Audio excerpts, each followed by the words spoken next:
As an FYI, the information session is being recorded and will be posted on our website at a later date.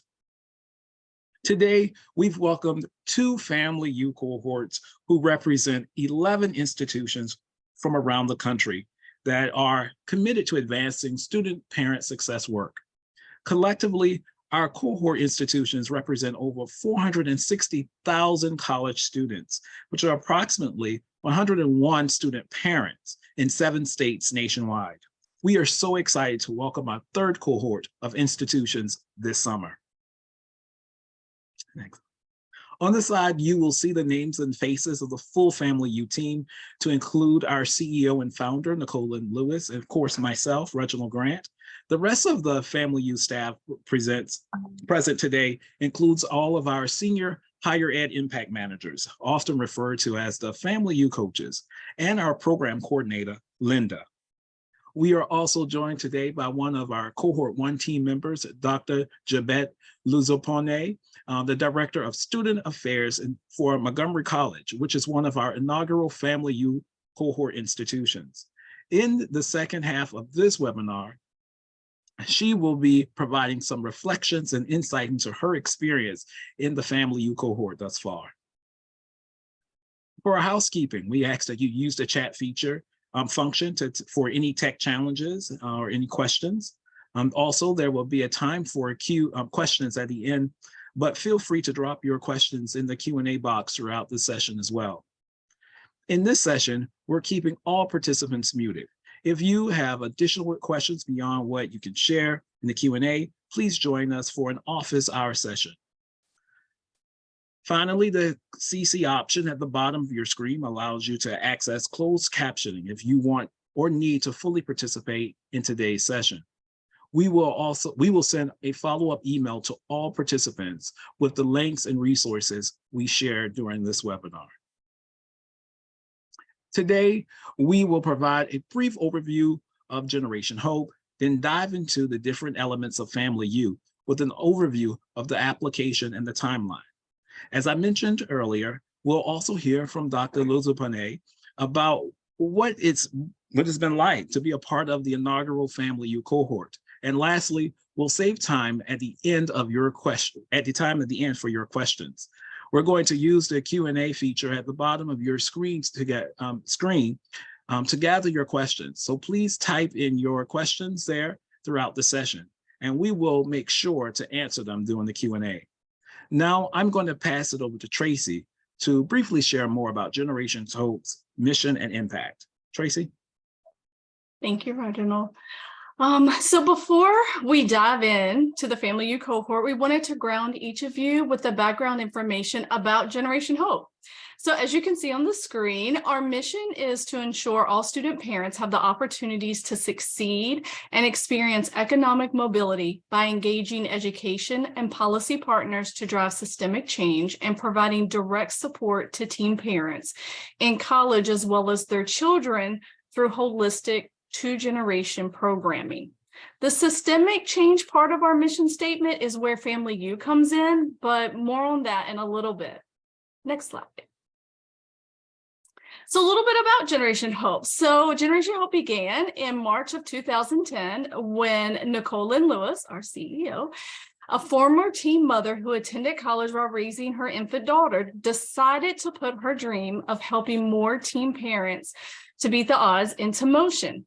Fueled by this passion, the organization was incorporated in 2010 and accepted our first class of 7 scholars in 2011. To date, we've provided more than $1 million in tuition assistance, supported over 300 teen parents in college, celebrated nearly 150 degrees earned through our program, and built relationships with 20 plus 2- and 4-year institutions around the DC metro region, as well as some other institutions across the country. We're also excited to share that it was recently announced that Generation Hope is expanding. We're opening a new scholars program site in New Orleans this summer. So we're really excited about that. Next slide. We not only directly support teen moms and dads and their children in the DC and New Orleans in pursuit of their degree, but our systems change work also parenting college students across the country. Our direct services include the hands-on work we do each day with young parents in college and their children. Our systems change work is all about addressing systemic challenges that make it so difficult for parenting students to complete college. That systems change work includes our technical assistance program with colleges and universities called FamilyU, which we'll be sharing more about today. A federal and local policy agenda driven by student parents and our comprehensive research and reports. Next slide. Despite the lack of focus on investment in the student group, parenting college students actually make up nearly 25% of college students across the United States. The majority of student parents are people of color, and particularly Black women are the most likely to be parenting while going to college. The majority are navigating low income, and many are first-generation college students. And even though student parents are 10 times less likely to earn a bachelor's degree within 5 years than other students, they have higher GPAs on average than their non-parenting peers. In other words, they're highly motivated, but there are too many barriers within our higher ed system that are working against them. In addition, 70% of student parents are mothers, and 62% of them are single mothers. Among the 30% of fathers attending college, these individuals are 1.6 times more likely to be married than their women counterparts in the classroom. Black and Latino single fathers have the highest dropout rates of any other student parent group, signaling that both single mothers and single fathers in college are in need of customized supports to help them complete their degree. So a huge takeaway here is the intersectionality of the student parent population. Their parenting responsibility is just another identity on top of many others that often pushes them to the fringes of higher ed. Next slide. So just to dive a bit deeper into both the intersectionality and the marginalization of this group, you'll see from this chart from the Institute of Women's Policy Research that even prior to COVID-19, student parents across all races and ethnicities experienced higher rates of poverty than their counterparts without dependents. So when we talk about which college students have been most negatively impacted by COVID-19, it's student parents. We also want to point out in this data that Black student parents had the highest poverty level coming into this pandemic. So we also know that COVID-19 has disproportionately impacted the Black community. So Black student parents are going to need critical support to weather the storm and to make it to the graduation stage. For these reasons and many more, we cannot talk about student parents without talking about race. You will often hear us say that student parent work is racial justice work. Successful student parent work recognizes that we have to tie our initiatives to dismantling systemic oppression in higher ed and in various other systems. Now I'm going to be handing it over to Jess for a little bit more about FamilyU. Great, thank you, Tracy. Now that we've given you an overview of the student parent population, we want to talk about what we're doing at Generation Hope to help colleges and universities implement systems at their institutions that truly support this ambitious group of students. Generation Hope has been doing vital boots on the ground work with young parents in college for more than 10 years, as Tracy already mentioned. And now we're offering our best practices to higher ed institutions across the country. Our proven success with helping young parents earn their college degrees has led to the development of our technical assistance program called FamilyU. Through FamilyU, we offer both customized consulting services as well as a cohort experience that helps institutions level up their student parent efforts. Next slide. So what is FamilyU? You might have heard this mentioned here or there, but we want to just get a little bit more specific that FamilyU is a comprehensive, customized, evidence-based 2-year capacity building experience designed to improve student parent success at a college. In partnership with institutional staff and student parents, college and universities participate in our peer learning convenings and campus-focused coaching sessions. More plainly, on a day-to-day level, what this means is that our program meets with, supports, and trains college administrators and faculty members who are committed to making their campus more student-parent friendly. These are our FamilyU outcomes, or broadly speaking, what you can expect from the end of the two-year FamilyU cohort engagement. They include increased awareness of the student-parent population enrolled at your institution and their needs for college completion, boosted student enrollment, retention, and completion rates at your institution, enhanced institution-wide student-parent work, strong relationships with peer institutions and field experts working to improve student outcomes, improved data collection methods and tools to better track the parenting status of your students, racially equitable, parent-friendly policies at all levels of your campus to help students thrive, and a stronghold of student-parent champions at your institution to galvanize system change efforts. Okay, so next slide, please. So FamilyU operates with 4 core competencies. And these 4 competencies are areas for student-parent success that include data, policy, people, and culture. Data is about establishing a comprehensive student-parent-centered data collection system. Policy focuses on analyzing institutional policy with a student-parent lens in order to create policies that help this population thrive. People is focused on assessing the staff, faculty, and administration's knowledge of student parents and implementing strategies to increase awareness, training, and understanding. And finally, culture is developing and implementing strategies that foster a welcoming environment for student parents. The underlying foundational element across all these competencies is racial equity, which we define as both an outcome and a process. As an outcome, we achieve racial equity when race no longer determines one's socioeconomic outcomes, when everyone has what they need to thrive, no matter where they live. As a process, we apply racial equity when those most impacted by structural racial inequity are meaningfully involved in the creation and implementation of the institutional policies and practices that impact their lives. As Tracy mentioned, we know that student-parent work is racial justice work, and that underlines everything we do. Next slide. Okay, so how do we work together to achieve these outcomes? Generation Hope has developed a model of supporting higher ed institutions to build the systems, structures, and capacity to engage in a process of ongoing improvement that transforms how higher ed leaders and faculty approach their work.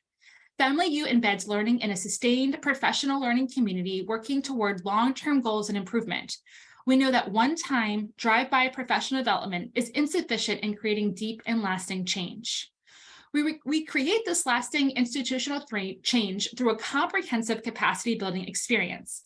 Specifically, over 2 years, FamilyU Cohorts institutions receive a pre and post capacity assessment to understand where your institutional strengths and areas of improvement lie in sustaining this work, and a post assessment that will provide demonstrable measures of growth over the 2 years.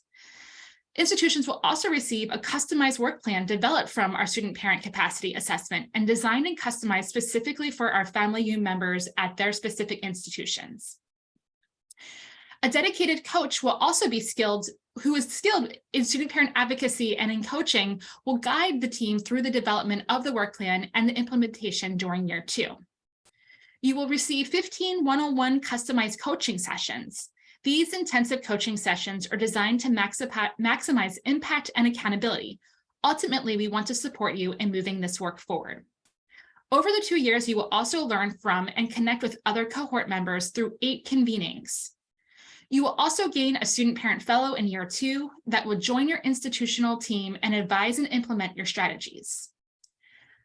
One campus visit that will assess progress of the work plan objectives, elevate awareness and visibility of FamilyU and the work being done, and allow the team to visualize and identify opportunities for additional growth.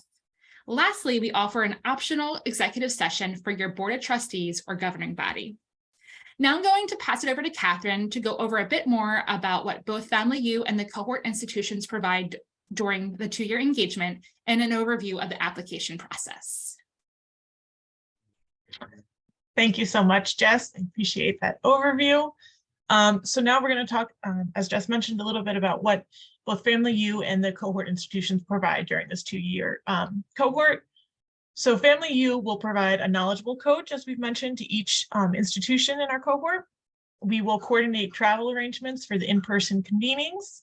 We cover all meals during in-person convenings and lunch during any virtual convenings that we have. We also assist with recruiting that student parent fellow who is enrolled at each FamilyU institution that will join the teams during year 2 of the cohort. And we also provide training, ongoing support, and compensation for that student parent fellow. We also reinvest that $20,000 funding in each institution for the implementation of student parent support strategies at the completion of the 2-year cohort. So in FamilyU, we expect each institution to be able to commit to being fully engaged in this cohort from July 2023 through July 2025, with an active team that includes representation from 6 key departments, including student services, faculty or academic affairs, facilities management, financial aid, institutional research, and diversity, equity, and inclusion. I'll touch a little bit more about the institutional team now, but that's the foundation of what FamilyU cohort institutions provide. In addition to that investment of time, each institution will invest $20,000 over the 2-year engagement. That fee is waived for HBCUs, we want to make sure to point out, and that $20,000 will be reinvested at the completion of the cohort. We also expect cohort institutions to complete all FamilyU reporting requirements and, of course, support the success of the student parents at your institution. So as we've mentioned, a core component of the FamilyU cohort model is participating in 8 2-day convenings throughout that 2-year period. So you can see here a map of our convenings for our 2 years together, and we have the dates noted here. Each of these sessions will be in person, and you can see here that the core competency or topic they cover, each in depth, is also listed here as well. So in between these larger convenings, we have coaching sessions and other meetings that are foundational to the work as well. All right, I'll pivot now to speak a little bit about the FamilyU application process. But just as a reminder, I think Tracy also said this in the chat, we're reserving time at the end to address any questions about the FamilyU cohort or the application process. So feel free, if you have any questions, to drop them in that Q&A at the bottom of your screen. So first, we'll go over a little bit about eligibility for our application. All members of our 2023 FamilyU cohort must meet these eligibility guidelines. You must be, the institution must be a nonprofit post-secondary education institution, including public, private, 2-year and 4-year institutions. You must be located in the United States, have a demonstrated interest in serving the student parent population enrolled at your institution, have a demonstrated commitment to racially equitable practices at your institution, be amenable to data sharing with a larger student parent field, and submit a letter of support for the institution participating in the cohort from your president. We have more information about our eligibility requirements on our FAQ page, which is on our website, but we will also go ahead and drop it in the chat as well, so you have that. Pivoting now to talk a little bit more about the institutional team. As I just mentioned, each participating institution is required to have a team of 6 members, 1 key staff member with decision-making authority from each of the following suggested departments or functional areas.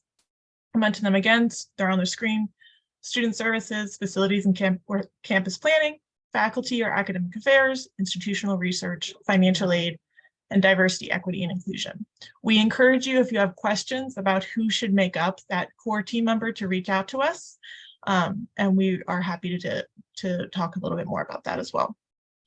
We also want to note that the institutional team will be led by a team lead, and this person should have the bandwidth and the influence to rally the team and its work over the 2-year commitment and serve as the main point of contact with the Generation Hope team, as well as help us track deliverables and objectives. Beyond attending all of those in-person convenings and the 15 coaching sessions, team members should expect to spend about an average of 8 hours each month on tasks and responsibilities connected to moving forward the goals of their institutional work plans. And this time commitment will be a little bit higher for that team lead. We also want to mention that institutional presidents should also commit to attending the policy cohort convening, which occurs in year 1 of the cohort. So for our 2023 cohort, we are looking for colleges and universities that are really passionate about the student-parent experience and champions and see student-parent success work as an extension of their diversity, equity, and inclusion work. We are cognizant that many institutions are just beginning their student-parent work, and that's okay. We want to make sure to name that. We want institutions that recognize the importance of serving this population and have committed people in leadership who are prepared to do so. So when we're looking through these applications, we're reviewing them to evaluate the institutional readiness, including leadership and support for this work, a real commitment to race equity, a desired outcomes alignment with our program, and then, of course, just the overall fit and commitment to the cohort model. So what's next? What are the next steps? So you can see out here some of these upcoming dates and timelines. Our application opened on February 15th and is still live on our application, on our website, excuse me. We are offering HBCU specific office hours the rest of this week through the rest of February, and we will go ahead and drop that in the chat. We are also offering office hours for any other institutions through the application close date on April 13th, through April 30th. If you're worried about missing any of these links that we're throwing out there and in the chat, don't worry, we will also include all of them, of course, in an email following this webinar. We're holding another information session on April 13th that will cover the same information covered here. And as Reginald mentioned at the top, we are also recording this information session that will be posted on our website available soon. A final reminder, of course, that the application closes on April 30th at 11:59 Eastern time.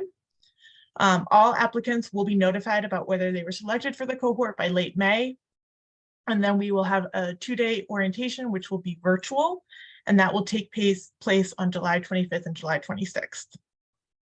Now I am going to go ahead and pass the baton over to Jamie, who will lead our conversation with Dr. Lozapone. Thanks so much, Catherine. So now that you all have heard more information on the FamilyU cohort and the 2023 application process, we're going to hear directly from Dr. Jabet Lozapone. I'm so excited. I love Jabet. I'm so glad that she's here with us and a part of our inaugural cohort that began in 2021. That cohort has been comprised of George Mason University, Montgomery College, Northern Virginia Community College, and Trinity Washington University. And it's just been an honor to progress with them during these nearly 2 years now. So I'm going to ask that we pin Dr. Lozapone and myself, and I'm going to welcome Jabet on camera.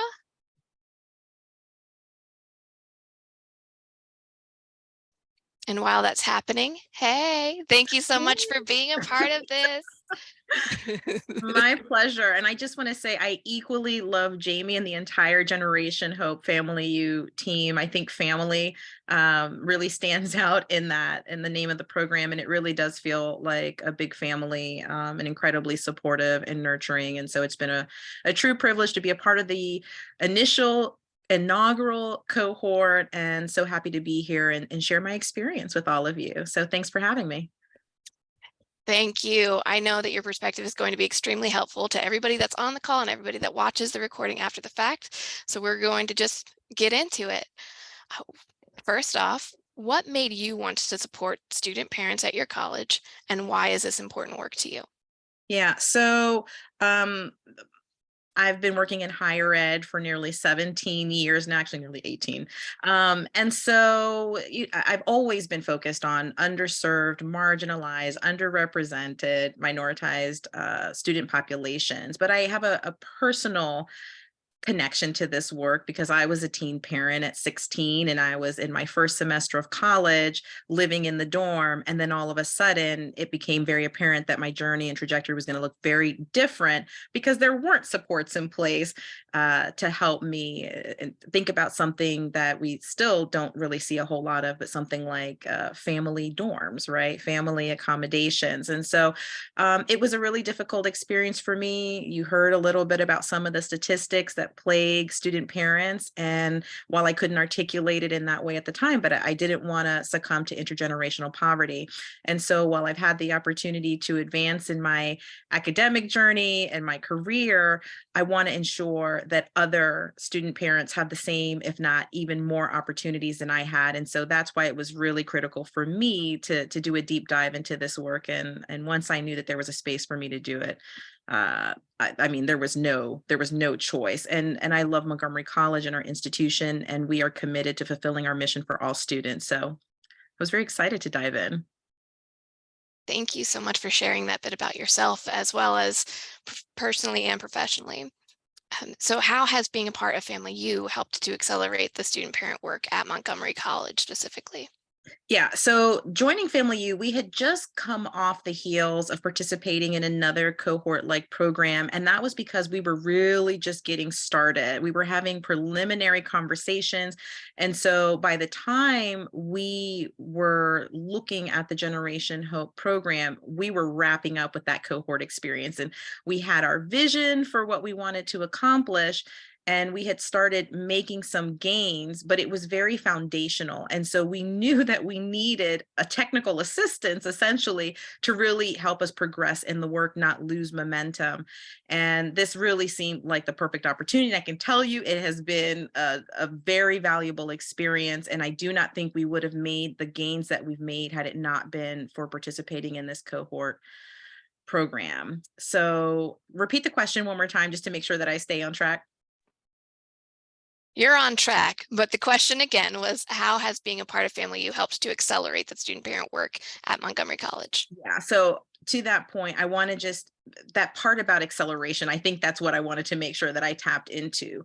Why has Montgomery College been able to accelerate this work? And I think it really has a lot to do with the structure that's in place by the cohort program. So as an example, you are going to choose a team to do this work with you. It is a small team, it's intimate, and you're also tapping into individuals that are in the upper echelons of the institution who have decision-making authority.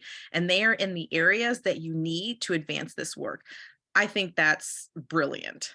And I know when I think about a lot of the facilities improvements that we have been able to make, and I'll go into detail later, I think about the fact that one, we have individuals who are passionate about this work, but the fact that they are the individuals that get to say yay or nay to can we do something. So it really reduces and mitigates a lot of barriers, obstacles, challenges that you would have if you were doing this in a more grassroots way, if you were starting this work kind of lower in the organization.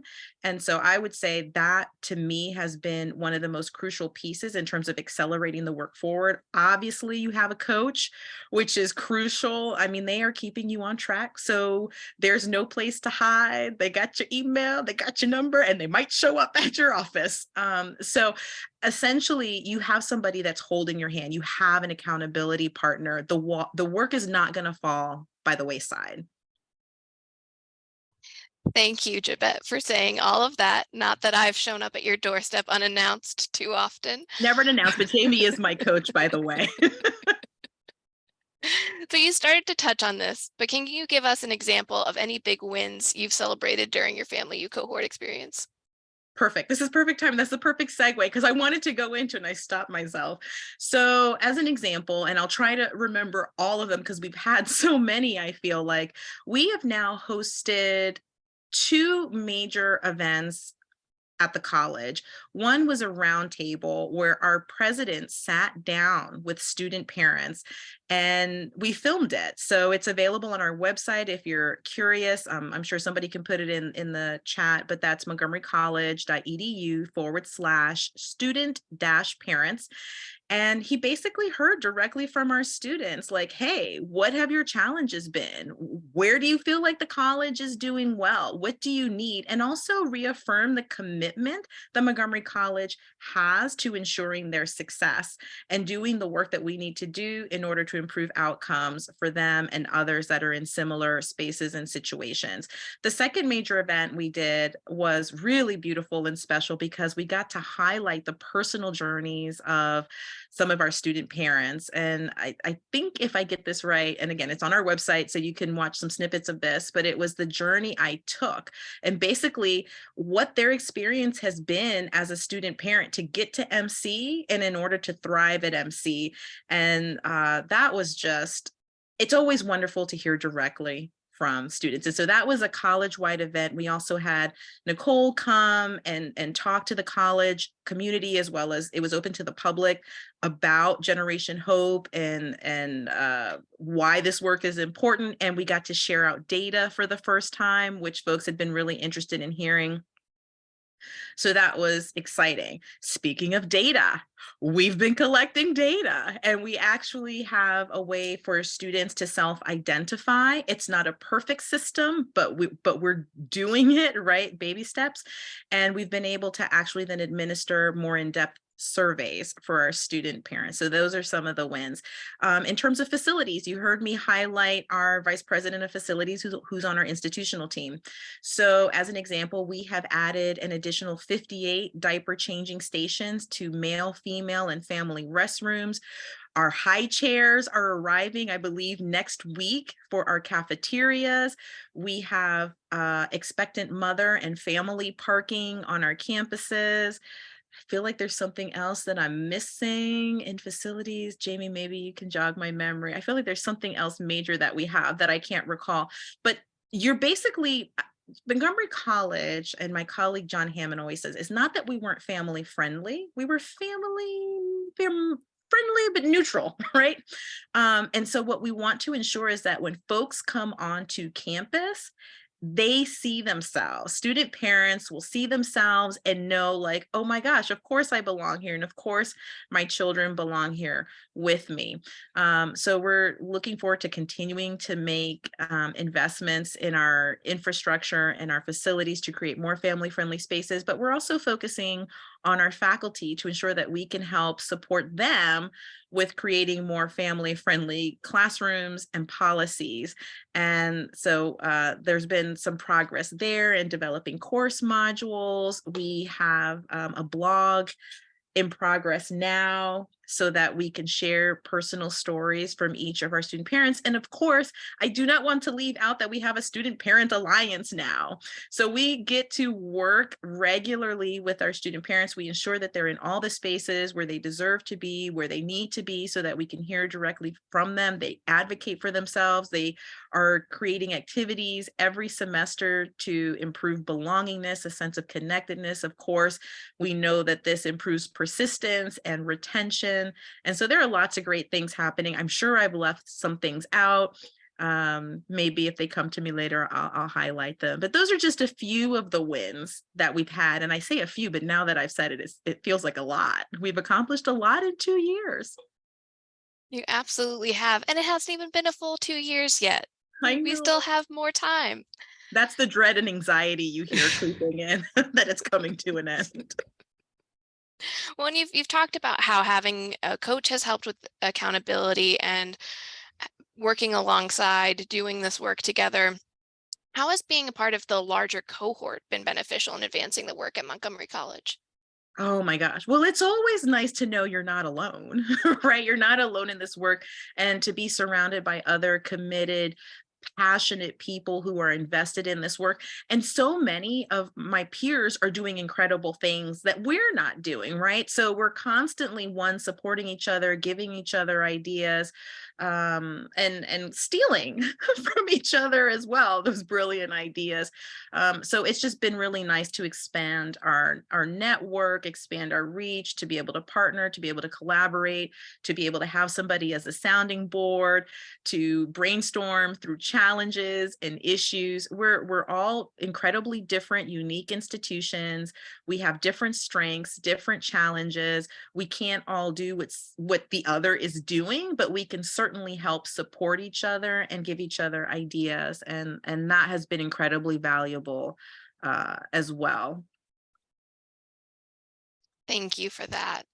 And given that this is an info session for folks that are considering applying to be a part of the next cohort, what do you think prospective institutions should know about the FamilyU cohort? Prepare to dig deep and do the work. Listen, I think if you're sitting in this information session, it's because like, you know that this is important work, and you know that you probably need some help to do it effectively and efficiently. So you're in the right space. I really don't think you can go wrong by joining this program. As I mentioned before, we had participated with another cohort program. I am happy, just based on Montgomery College and our situation, that we started with the other cohort program. It was different, but we needed what that program had. Now, what you heard from, I believe, Jess say is, and maybe it wasn't Jess, so if it was somebody else, I apologize. But you can still join FamilyU even if you're just beginning this work. So even though I'm talking about my experience and my institution's experience, you might already be at a place where it's like, okay, we are committed as an institution.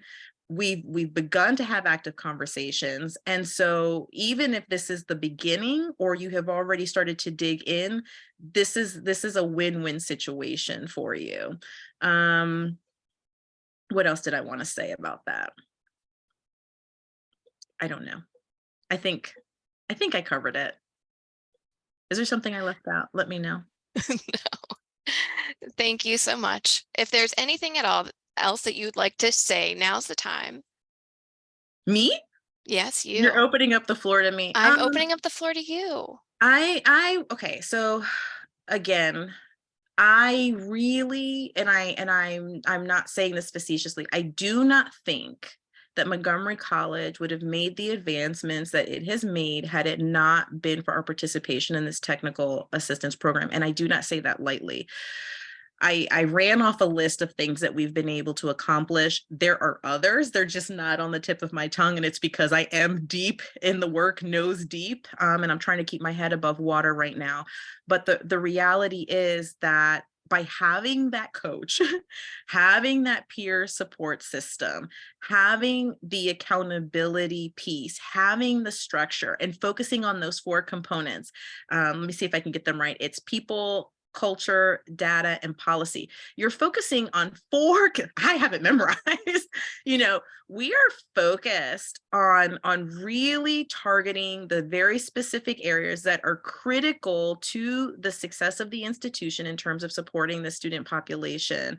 So I will forever be indebted. I will continue to come in here and praise the work that Generation Hope is doing. And I'm glad that you have found your way here. And I really do think that it, without a shadow of a doubt, is worth the investment. We've been so pleased. We have accomplished so many of our goals. And I think we feel honestly better capacitated in order to move forward and continue to build momentum. Now, don't get me wrong, I'm a little stressed about it. I'm a little anxious that the time is coming to an end. But I know that we have everything in place in order to keep this work moving forward. So those would kind of be the additional comments that I would make.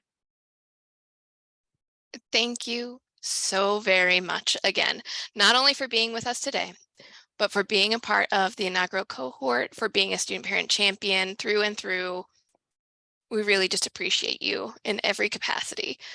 So thank you for helping us ground this session today in such an important way. I'm going to pass it back over to Catherine to address any questions that have come up in the Q&A, and keep dropping them as they're coming, folks. Now, are you expecting me to answer questions or? Okay. I'm happy to if anybody has any questions specific to Yeah. us. I guess Okay. we'll say if you do have any specific questions for Dr. Lozapune, please drop them in the Q&A, and hopefully she will be gracious enough to help us out with answering any specific questions that you have for her as a having experienced the cohort in the last couple of years. And thank you again so much. You are, like I think you said at the top, FamilyU is very much family, and we appreciate everything you are doing and shedding light on what Montgomery College, all of the amazing wins that Montgomery College has done these last couple of years as well. So thank you very much. And yes, we have received a couple of questions in the chat that we will go ahead and start now. But if you have any other questions, I'll give us just a couple of minutes if you'd like to put them in there. And I will go ahead and share the slideshow.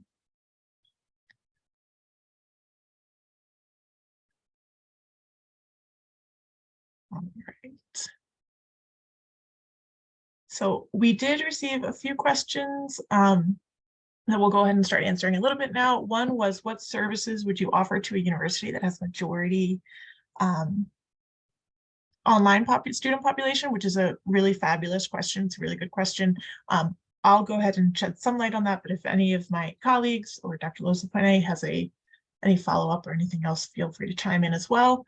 I would say we recognize, especially in light of COVID, that understanding that shifting modalities are changing the way we engage with students, and pretty much all over the country. So we currently are working with 11 different institutions that all have varying degrees of how many students they have attending online versus in person versus hybrid. And we really adjust those core competencies that we talked about that Dr. Lozapune was able to rattle off so quickly, which is very impressive as well. Data, policy, people, and culture. So if your university is primarily online, those are all still relevant components to this work. So for example, understanding who your student parents are is really critical to understanding where their needs are. And that brings it back to the data. And that doesn't change whether students are mostly online versus in person versus hybrid. We still need to know who those students are, what they need, in order to figure out how to best support them.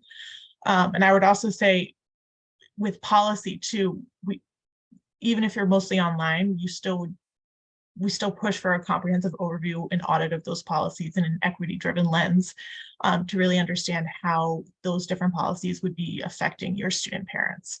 So does your university have a policy for children who might interrupt Zoom classes, for example? And within that too, does your faculty have an understanding or an awareness of how student parents of all ages are impacted by parenting status when completing their studies? And culture too. Universities and colleges, we know, still put out and still cultivate a culture, whether they are mostly online or in person. So examining that and how it affects student parents is still very crucial. And then we have another question followed up to that about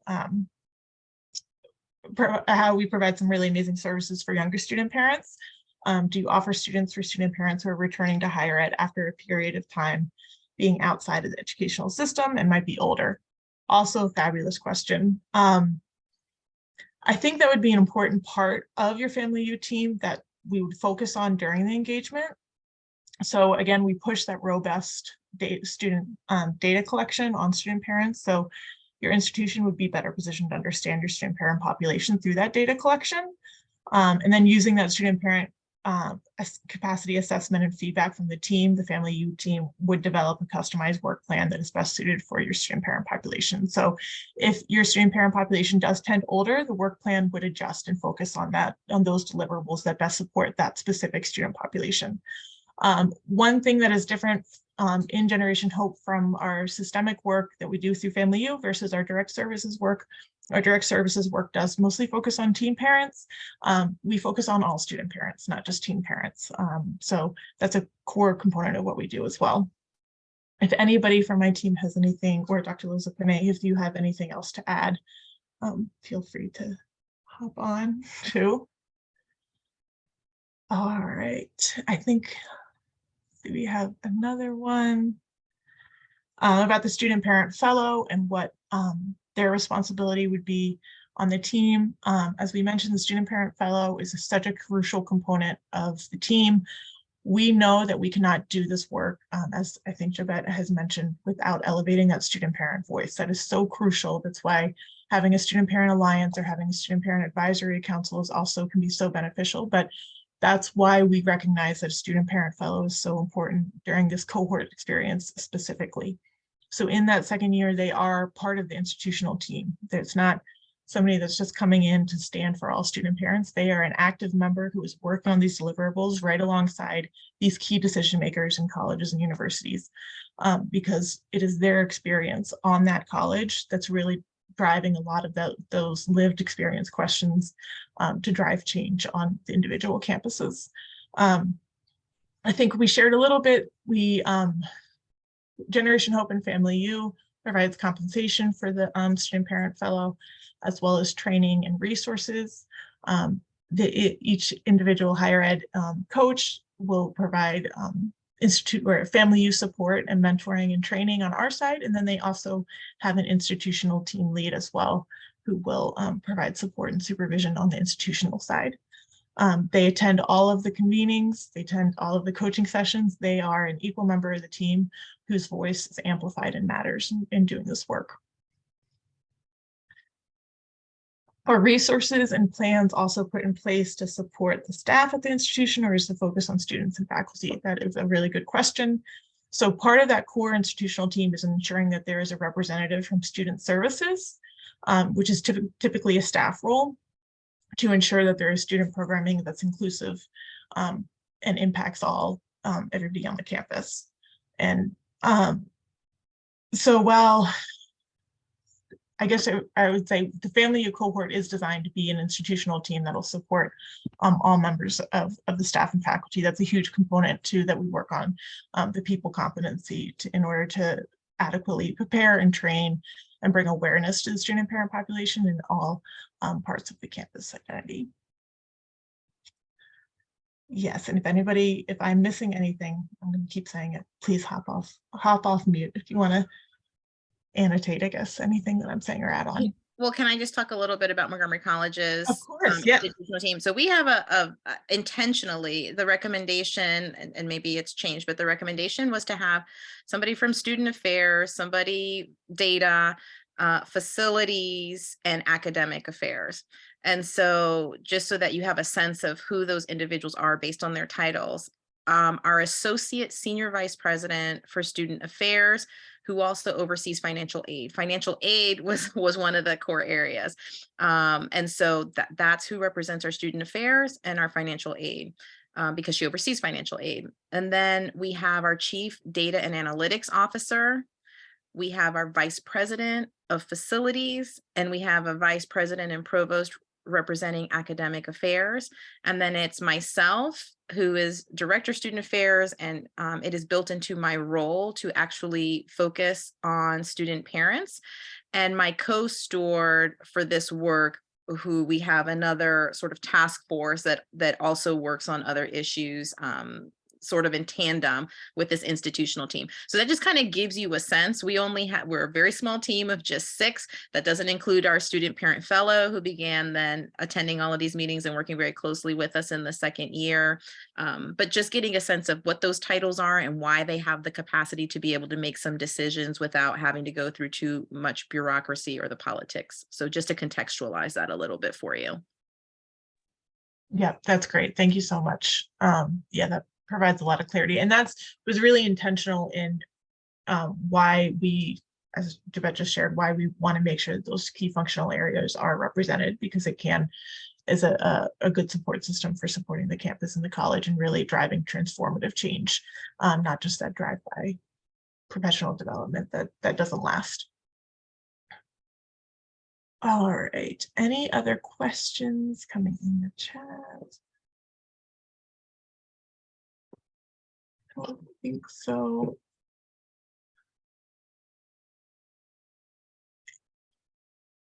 All right, Javette, were there any questions that you had coming into that? I think that was one of the questions we asked you, but any, I